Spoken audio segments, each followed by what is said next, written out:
Es la voz una de las principales herramientas de la comunicación humana, de la comunicación verbal. A pocos días de conmemorarse el Día Mundial de la Voz, es que hemos decidido dialogar con la fonoaudióloga Ana Gloria Ortega. Ana Gloria nos contó cuáles son los principales problemas de las cuerdas vocales y también los principales tratamientos. Ana Gloria, en palabras sencillas, ¿qué es la fonoaudiología y cuál es el rol del fonoaudiólogo? Bueno, la fonoaudiología es una especialidad paramédica que surgió a partir de la otorrinolaringología, pero que después se despegó y entonces trabaja con todos los problemas y las áreas de la comunicación humana, o sea, cada vez es más grande, tiene muchas áreas. Y una de las áreas es el área de voz. Dentro de los problemas que vos mencionás como principal la voz, ¿qué otros podemos encontrar en la comunicación? Patologías auditivas y lo que significa tener patologías auditivas, rehabilitación auditiva, habilitación auditiva, por ejemplo, en el caso de los implantados cocleares, patologías, trastornos del aprendizaje, y entonces entran todos los niños que tienen dislexias o que tienen trastornos perceptuales que les implica aprender, la lectoescritura, las matemáticas, problemas del fluir del habla, por ejemplo, las disfluencias, lo que uno dice normalmente tartamudez, las disfluencias, los problemas del habla referidos a la articulación de los fonemas, y eso se llama dislalias, los trastornos neurológicos que afectan la comunicación, por ejemplo, como consecuencias de ACV, de otro tipo de lesiones cerebrales, los lesionados cerebrales, los paralíticos cerebrales, o sea, los discapacitados motores, discapacitados sensoriales, los problemas respiratorios, las respiraciones también de deglución, las disfagias. O sea, hay dos tipos de problemas de deglución, ¿no? Unos que son los que tratan los odontólogos y esos se llaman degluciones disfuncionales o degluciones atípicas, y actualmente hay muchas personas con disfagias, o sea, con problemas más serios que afectan la deglución, que pueden ser personas ancianas, personas jóvenes, personas que han tenido mucho tiempo de intubación, eso también. Entonces hay en la fonoaudiología muchas especialidades. En unos días, o mañana, es el Día Mundial de la Voz. ¿Por qué?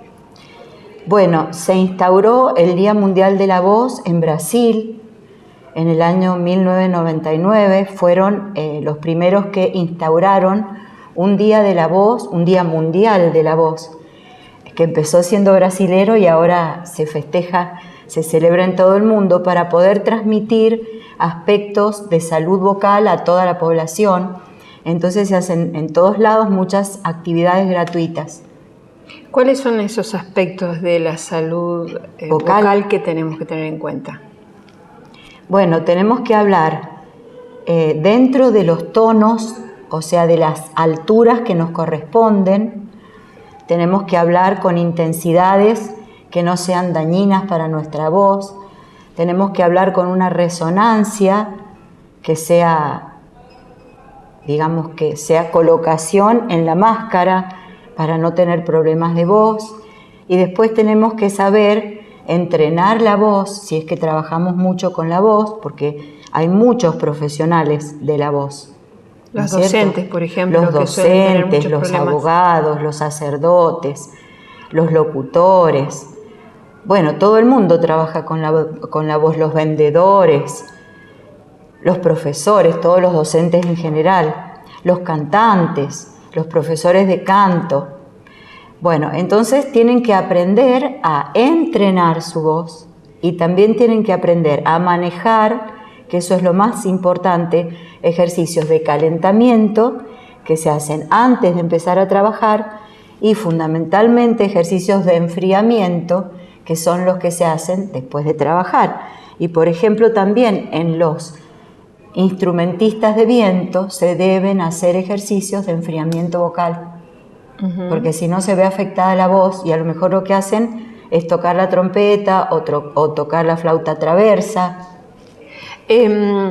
¿Has visto una mejora en el conocimiento de la necesidad de trabajar con la voz, de sentirte mejor con la voz?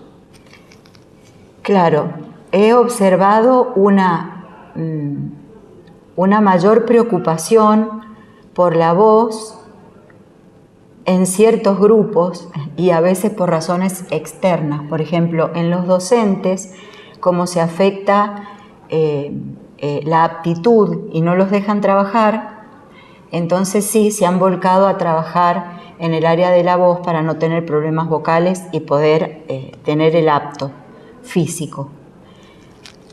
El grupo que más se resiste, y ahora se van a enojar, son los actores. Los actores solamente van a trabajar con su voz cuando ya la tienen afectada.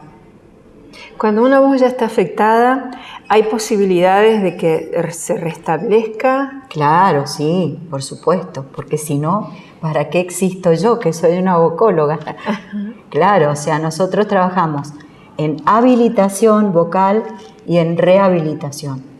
Y por supuesto que se aprende y las cuerdas se sanan.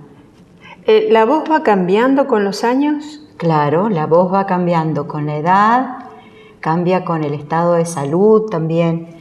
Y con respecto a la edad, bueno, va cambiando fundamentalmente en cuanto a la frecuencia, a la zona de frecuencias en las que se habla. Por ejemplo, yo, que ahora cumplo 71 años, tengo la voz más grave porque no tengo estrógenos. O sea, la falta de estrógenos hace que tengamos las mujeres la voz más grave. Los ancianos, muy viejitos, o sea, digamos después de alrededor de los 90, tienen la voz agudizada, también por falta de hormonas. Los hombres. ¿Qué cosas en la diaria no hay que hacer? Saquemos la gente que está más preocupada por su voz o los especialistas o los profesionales que trabajan con la voz. En la casa, por ejemplo, ¿qué no hay que hacer para cuidar la voz? Y bueno, no hay que hablar sobre el ruido, sobre algo muy ruidoso que haya en la casa. Por ejemplo, a lo mejor ponen la música muy fuerte, o los jóvenes y los niños que están con la computadora o con la tablet y se ponen auriculares y se ensordecen y entonces están hablando demasiado fuerte, además de el cansancio que le producen al oído, ¿no? Además del problema que pueden llegar a tener con respecto al oído. Tomar mucho líquido, o sea, no es que no hay que hacer ahí, hay que hacer. Hay que hidratarse. Hay que hidratarse. Prefiero hablar de lo que hay que hacer. Sí. ¿No es cierto? Hay que hidratarse, o sea, no hay que tomar gritar, mucho. no hay que estar a no los hay que gritos hablar en la fuerte dominando el ruido. O sea que uno no tiene que tener ambientes muy ruidosos en la casa. Hay que hidratarse, hay que tomar mucha agua. Hay que tener ambientes en donde se respire aire que tenga humedad, que no esté muy seco. Por ejemplo, hay muchos edificios que tienen mucha calefacción y que es calefacción permanente, no es de estufas. Entonces, esos lugares son muy secos. Y dañan las cuerdas. Dañan las cuerdas vocales. O sea, el aire seco daña las cuerdas vocales, la falta de agua daña las cuerdas vocales, el reflujo, ácido o no ácido, hacen daño en las cuerdas vocales. ¿El alcohol, el cigarrillo? El alcohol actúa por deshidratación por 2 lados. Deshidrata la cuerda. Deshidrata las cuerdas y además también actúa por el reflujo. O sea, si tomo alcohol, no tengo que ir a acostarme inmediatamente tomado alcohol, tengo que esperar unas 2 horas. Bueno, lo mismo pasa con la comida, ¿no es cierto? Con la cena. Y no sé qué otra cosa me preguntaste. El cigarrillo. Bueno, el cigarrillo actúa también a través de la sequedad que produce, más allá de los problemas que puede causar de salud general, como es aire seco que pasa por las cuerditas, entonces produce una inflamación crónica de la mucosa cordal a la larga, entonces produce edema. Y en las mujeres produce un edema extremo que se llama edema de Reinke. Y ese edema de Reinke, que es un edema duro, después se tiene que operar directamente, tiene que ir a cirugía. ¿Cuáles son los síntomas que habría que tener en cuenta? Cuando uno siente qué cosas raras que están pasando con su voz para ir a una consulta. Bueno, fundamentalmente fatiga, cansancio, que la voz no cunda como cundía antes. Entonces, si es un cantante, que no llegue a los agudos, o que no llegue a los graves, o que no llegue a cantar, no sé, 6 canciones. Y en los docentes que terminen el día, o a lo mejor no alcanzan a terminar el día de clase con mucho cansancio, con sensación de cuerpo extraño puede ser, con necesidad de toser, de tragar, cortes de voz, que se les corta la voz cuando están hablando y tienen que respirar muchas más veces, mayor necesidad de respirar, puede ser dolor en la garganta, picazón. Cuando decís cansancio vocal, ¿se puede de alguna forma mostrar este cansancio? ¿Es muscular? ¿A dónde lo sentimos? El cansancio, bueno, depende de la severidad de la disfonía, ¿no es cierto? Hay gente que siente, por ejemplo, opresión en el pecho, opresión en el esternón. Hay gente que siente solamente cansancio a nivel laringio, como los músculos cansados a nivel laringio. Hay gente que siente cansancio general. Depende, ¿no es cierto?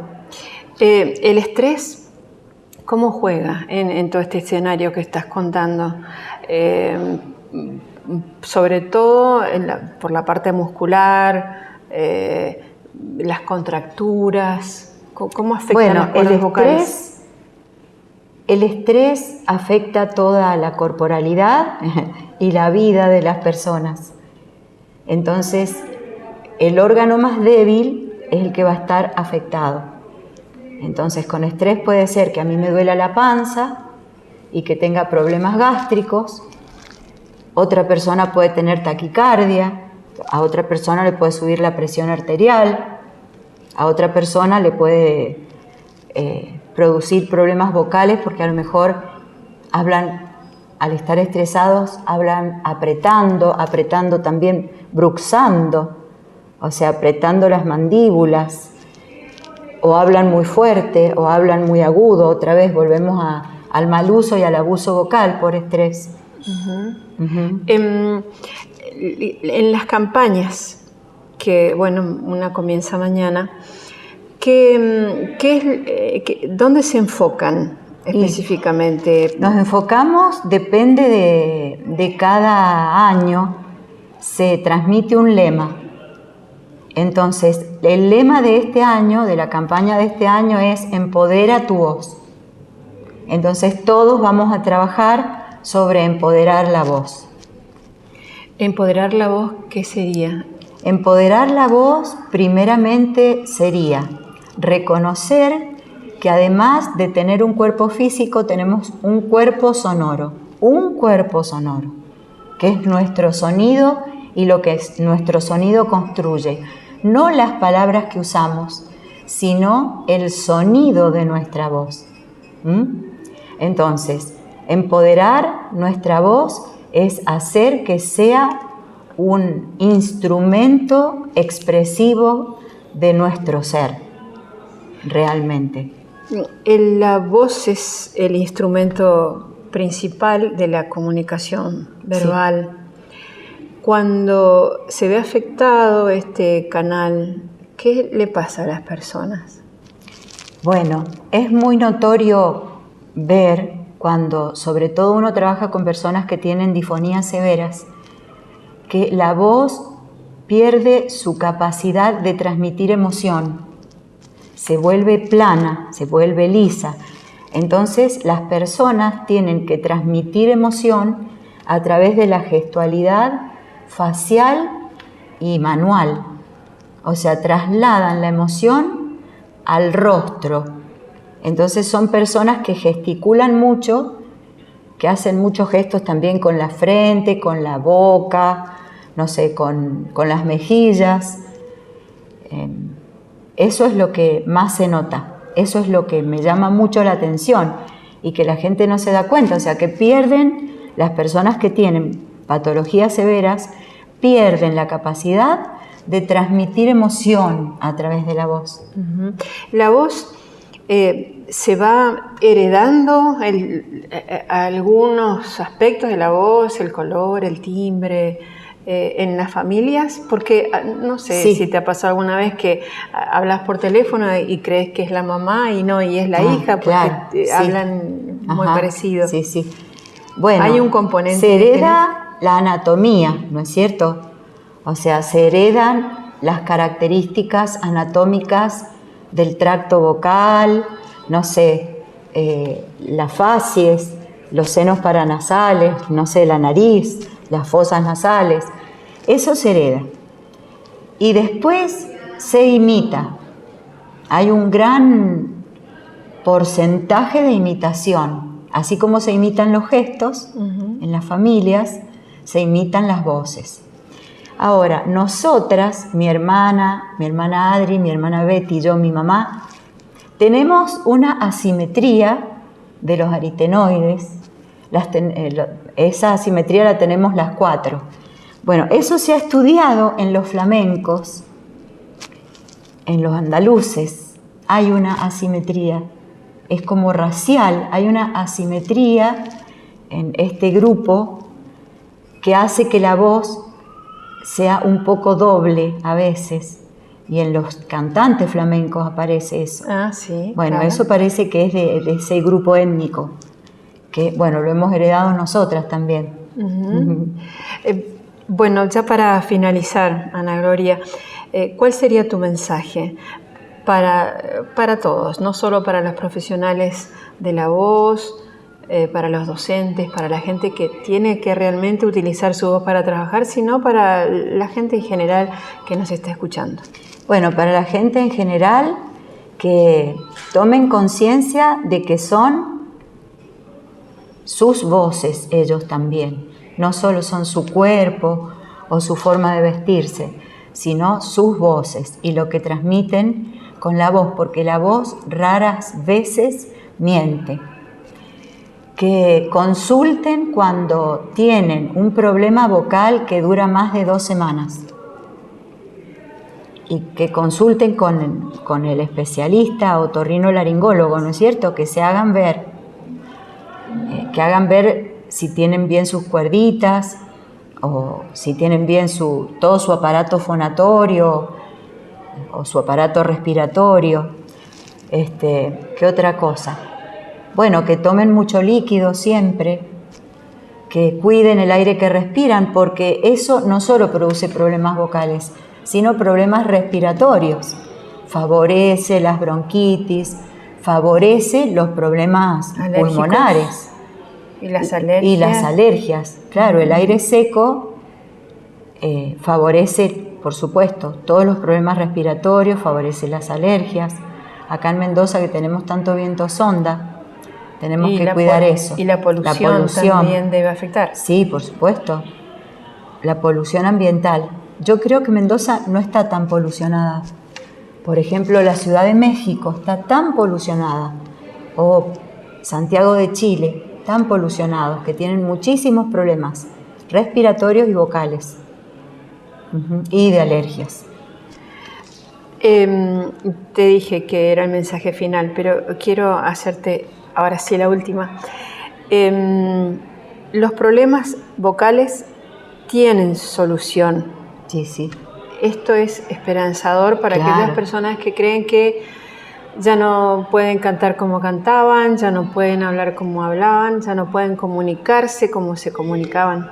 Claro, por supuesto.